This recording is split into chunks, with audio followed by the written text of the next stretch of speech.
This is a horrifically embarrassing photo of me that is very unfortunately still up and available for public viewing on my mother's Facebook account.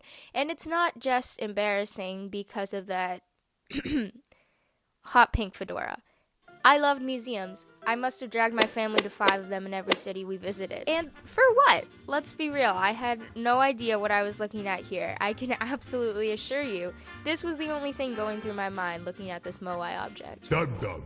Yes? You give me gum-gum. More embarrassing was that I still wasn't super conscious of why objects like these were in New York City rather than, I don't know, somewhere where they make much more sense to be well into my teen years.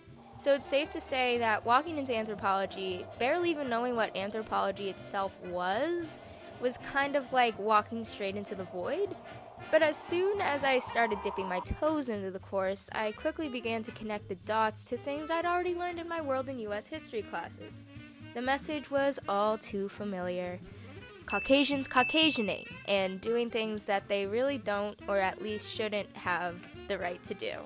But I guess some of the overarching themes of anthropology made that sentiment feel a little bit more personal than my history classes had. Like, I wasn't just standing from a distance reading about white guys stealing objects and land from people of darker complexions. Suddenly I was here, on that land, and heck, having a great time admiring those there stolen objects. Being in the course made me question my own processes of knowledge. What ideas were subtly or even forcefully poked and prodded into my psyche to make me think the way I think? So I think I did have a pretty good base of cut and dry facts about white settler colonialism, but suddenly I gained this awareness to all the ways Western thought lived in my own brain. One of the readings that hit closest to home was Charles Mills's Racial Liberalism, which I'd like to now recommend to every American citizen to take a crack at. Everybody in the audience, now listen to me carefully, is being given A copy of Racial Liberalism. A copy. One of the core ideas in American government is the idea of the social contract, which is essentially the idea that free, rational, self-interested people realize that there are more benefits to be found in cooperating than in not cooperating. But something I totally overlooked was this key word right here. Free. Free people. In a historical context, freaking synonymous to white, wealthy men.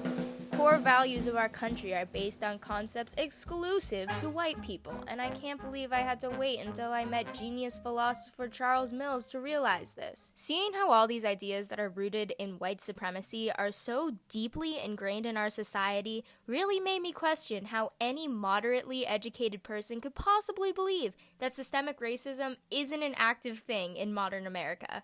And I must tell you, this presumption that you hear consistently from Joe Biden and Kamala Harris, that America is systemically racist, is a great insult. Props to the fly, its timing was perfect. But yeah, I definitely look at this Moai statue a lot differently than I did in my hot pink fedora days. It was acquired during a museum expedition in Rapa Nui during the 30s before it was brought over to make its unexpected debut to the Big Apple. Some 79 of them were taken from the island, and only one of them has been returned for repatriation. There's no word on efforts to get the Moai statue home, at least that I can find on the internet, so I hope he's enjoying doing what Westerners like to see sacred objects do. Oh, you in trouble, dum-dum. You better run. So I'm finally done with my first anthropology course, which I feel like may qualify me to graduate from my embarrassing pink fedora days. Ooh. Hey, have you ever thought that maybe you shouldn't be embarrassed for not knowing the oppressive histories behind museum objects, but rather be angry at the systems that conveniently left that information out to hide their own part in that oppressive history? Wow, I love that a special effects version of myself can think like that now. I actually love this course so much that I began to consider working towards becoming a museum curator, which is why I couldn't help but be excited for the website project. It's kind of like digital curating. For a few weeks at the end of the semester, I got to put on my museum curator hat, or maybe my school project web developer hat, which is just like the museum curator hat, only with more pixels, less prestige, and no getting paid for your work. Just kidding, totally would have done this project anyway, even if I wasn't academically bound by the goals of this course I enrolled myself in. Working in a pandemic is a lot less fun than working in person because instead of experiencing human connection, you're cramped in front of your computer like the Hunchback of Notre Dame all day. But like I said, I was already a little excited to work on this project. Plus, I had the familiar faces from my discussion post group working with me in my website group, so it was nice getting to work with folks that I knew I worked well with again. Shout out to Reem and Marcus. The conference we were assigned to make a website for is all about the relationship between colonialism and collection, and how those collections are represented in their respective institutions. So one thing I really wanted to get right on the website was representing whatever I was covering in a way that was respectful and accurate. This meant being meticulous about my wording and using a variety of sources to get a full understanding of my subject. We discussed strategies like these in my group as well. We were tasked with covering the portion of the website dedicated to the second panel, and I had the pleasure of getting to know my individually assigned panel member, Alaka Wali. She's a curator of North American anthropology at the Field Museum in Chicago. Her studies connected anthropological thought to issues like climate change and indigenous activism, and it was cool to see how these specialties brought a specific perspective to the table. I chose 2 articles that highlighted her unique perspective to use for the website, and also a super cute picture of her so everyone can see how cute she is, like, aw, queen. After adding some formatting for our page and tying up loose ends, I felt like I had never put more work ever into what felt like essentially a 2-citation annotated bibliography and a quick bio, but then I realized, hey, this is how curating should be.